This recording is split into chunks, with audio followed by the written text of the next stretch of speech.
Hi అండి. ఈ సమ్మర్లో సింపుల్గా ఓన్లీ 3 ఇంగ్రీడియంట్స్ తోటే పిల్లలకి ఒక మంచి ఐస్ క్రీమ్ని అయితే ఈజీగా రెడీ చేయొచ్చు. అవి ఓన్లీ మీ ఇంట్లో ఉండే ఇంగ్రీడియంట్సే అనమాట. సింపుల్గా తయారు చేసుకోవచ్చు. వీడియోలోకి అయితే వెళ్ళిపోదాం. అంతేకాదు ఈ వీడియోలో ఈ ప్రాసెస్తో పాటు ఒక చిన్న స్టోరీ పిల్లల కోసం చెప్తా. ఇది పిల్లలకి బెడ్ టైమ్ స్టోరీగా కూడా ఉపయోగపడుతుంది. ఒకసారి వినండి. ఫస్ట్ లైక్ కొట్టడం మాత్రం వీడియోలోకి వెళ్ళే ముందు మర్చిపోకండి. ఐస్ క్రీమ్ రెడీ చేసుకోవడానికి మెయిన్ 3 ఇంగ్రీడియంట్స్ ఏంటి అంటే పాలు అండ్ మిల్క్, బ్రెడ్ అండ్ వచ్చేసి ఇంట్లో ఉన్న ఏదైనా సరే మిల్క్ పౌడర్ అనమాట. లాస్ట్కి బూస్ట్ అయినా ఓకే, ఏదైనా సరే ఒక మిల్క్ పౌడర్ని అయితే యూజ్ చేయండి.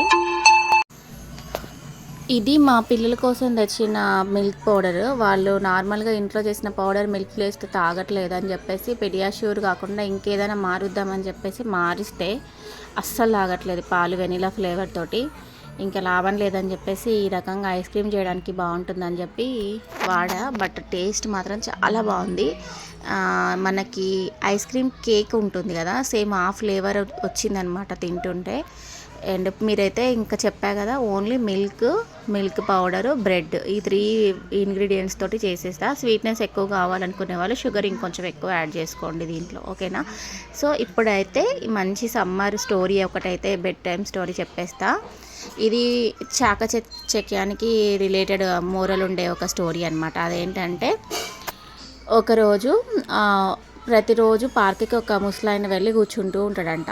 అయితే ఇంకా ఇప్పుడు సమ్మర్ హాలిడేస్ కదా, పిల్లలు ఏం చేస్తున్నారంట అంటే రోజు వచ్చి నాయిస్ క్రియేట్ చేస్తారనమాట. ఆయన కొంచెం అల్లరి చేయకండి అని చెప్దామన్నా కానీ పిల్లలు వినరని ఆయనకు అర్థమైపోయిందంట. ఇంకా పక్కన వాళ్ళు ఎవరైనా బాబు అల్లరి చేయకండి అంటే ఇంకెక్కువ అల్లరి చేసి చూపిస్తున్నారంట. సరే వీళ్ళని ఎట్లా కంట్రోల్ చేయాలా అని బాగా ఆలోచించుకొని ఇంకా నెక్స్ట్ డే వచ్చిందంట. నెక్స్ట్ డే వచ్చి వాళ్ళని పిలిచి పిల్లలు నాకు నా ఇంట్లో పిల్లలు లేరు, అల్లరి చేసే పిల్లలు అంటే నాకు చాలా ఇష్టము, మీరు ఎంత అల్లరి చేస్తే మీకు అన్ని మనీ ఇస్తా అని చెప్పేసి అంటాడంట. అంటే ఆ రోజంతా పిల్లలు బాగా అల్లరి చేశారంట. అల్లరి చేసి అలసిపోతారంట. ఇంకా అందరికీ కలిపి కొంత డబ్బులు ఇస్తారంట. ఒక 30 రూపీస్ ఇచ్చి పంపిస్తాడంట.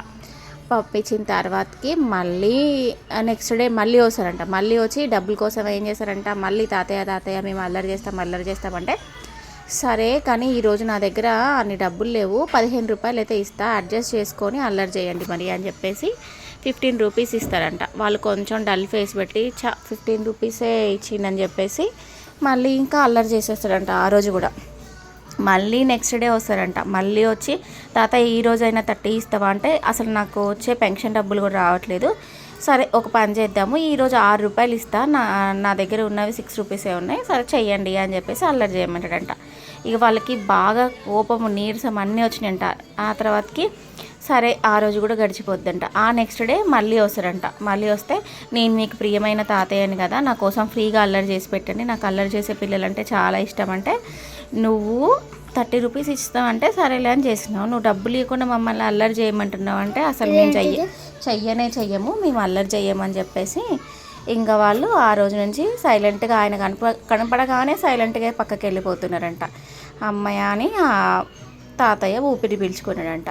ఈ విధంగా ఎవరైతే వద్దు అని మనం అంటామో, చెయ్యొద్దు అంటే పిల్లలు అదే పని మారి ఎక్కువగా చేస్తూ ఉంటారు. కాబట్టి ఈ రోజులలో వాళ్ళని ఏ రకంగా చెప్తే వాళ్ళు అర్థం చేసుకుంటారు, ఎప్పుడు దారిలోకి వస్తారు అనేది అర్థం చేసుకొని ఆ రకంగా మనం దారిలోకి తీసుకొచ్చుకోవాలన్నమాట పిల్లల్ని.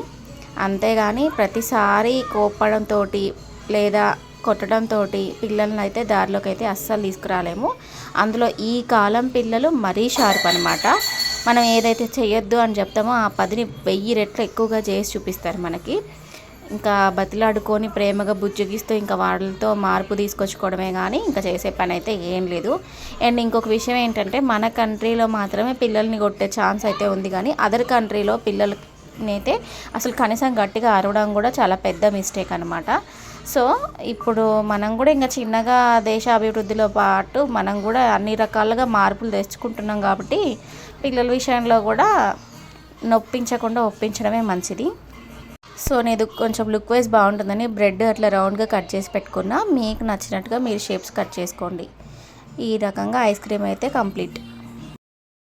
ప్రతి కుకింగ్ వీడియోలో అలాగే ఈరోజు కూడా ఈ కుకింగ్ వీడియోలో ఇంకొక చిన్న టిప్ చెప్తా. అదేంటి అంటే మనకి బ్రెడ్ ఉంటుంది కదా, బ్రెడ్ స్లైసెస్ మాత్రం సైడ్ ఖచ్చితంగా కట్ చేసుకుంటేనే టేస్ట్ బాగుంటుంది. అండ్ ఇంకొకటి ఏంటి అంటే ఆ బ్రెడ్లో వేసిన మిల్క్ అనేది హీట్గా ఉండాలి. వేడి చేసిన తర్వాత బ్రెడ్ మీద స్ప్రెడ్ చేసా కదా, వేడిగా ఉన్నప్పుడు బ్రెడ్ స్లైస్కి సపరేట్ చేసుకుంటూ స్ప్రెడ్ చేసిన తర్వాత పూర్తిగా చల్లారిన తర్వాత 1 నైట్ డీప్ ఫ్రిడ్జ్లో పెట్టండి. నెక్స్ట్ డే తీసి తింటే చాలా కూల్గా ఉంటుంది ఆఫ్టర్నూన్ టైంలో. అండ్ చాలా స్వీట్గా, నిజంగా బయట నుంచి తీసుకొచ్చుకున్న బ్రెడ్ ఐస్ క్రీమ్ లాగానే ఉంటుంది. చాలా బాగుంది టేస్ట్ అయితే. నచ్చితే మాత్రం ఖచ్చితంగా లైక్ చేయడం, కామెంట్ చేయడం మాత్రం అస్సలు మర్చిపోకండి. అండ్ ఇలా స్టోరీ చెప్తూ మీకు వీడియో చూపించడం అనేది ఈ ప్రాసెస్ నచ్చిందా లేదా అనే విషయాన్ని కూడా కామెంట్ చేయండి.